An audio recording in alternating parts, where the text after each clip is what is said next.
কাউয়া কাদের একই বললেন 17 তারিখে ঢাকার রাজপথ তাণ্ডব চালাবে, সে নিজেই চলতে পারে না। বিস্তারিত দেখতে থাকুন এবং সর্বোচ্চ শেয়ার করুন। এ লড়াই চলবে, বাধা দিয়ে বন্ধ করা যাবে।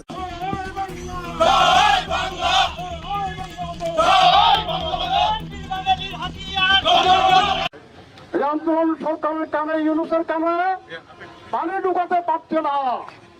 আমরা পানি ঢুকাবো, আপনি গায়ের জন্য কিছু করতে পারবেন না। বাংলাদেশে গায়ের জন্য ফেলে দেবো। আমি এইটুকু বলতে পারি যে শেখ হাসিনা ক্ষমতায় ফিরবেন, তার সেই প্ল্যান রয়েছে। আওয়ামী লীগের ডাকা লকডাউন সফলভাবে সম্পন্ন হওয়ার পর দলটির বিজয় এখন অতি সন্নিকটে। আগামী 17 নভেম্বর উপলক্ষে সারা দেশে সম্পূর্ণ শাটডাউন ঘোষণা করেছে বাংলাদেশ আওয়ামী লীগ। এ বিষয়ে গুরুত্বপূর্ণ গোপন তথ্য প্রকাশ করেছেন দলের সাধারণ সম্পাদক ওবায়দুল কাদের।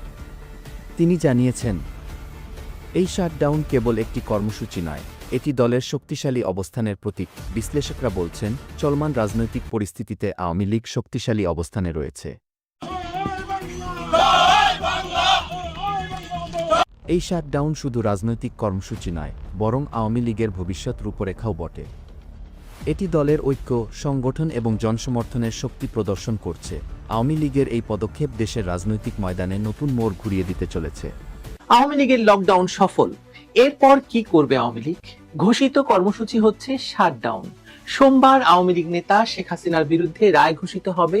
শেখ হাসিনা যেভাবে আন্তর্জাতিক মিডিয়াতে কথা বলছেন যে রায় লেখাই আছে, এবার শুধু ঘোষণা হবে। দেশের আদালতগুলোকে ইউনূস তার শোবার ঘর বানিয়ে ফেলেছেন, বোঝাই যায়। কিন্তু শেখ হাসিনার রায়কে কেন্দ্র করে ইউনূসের যে আরো ভয়ঙ্কর দুরভিসন্ধি আছে, আজকে সেটাই আপনাদের জানানোর চেষ্টা করব। এই দুরভিসন্ধি আসলে নির্বাচন থেকে আরো কিছু কাল ক্ষমতায় থাকার জন্য।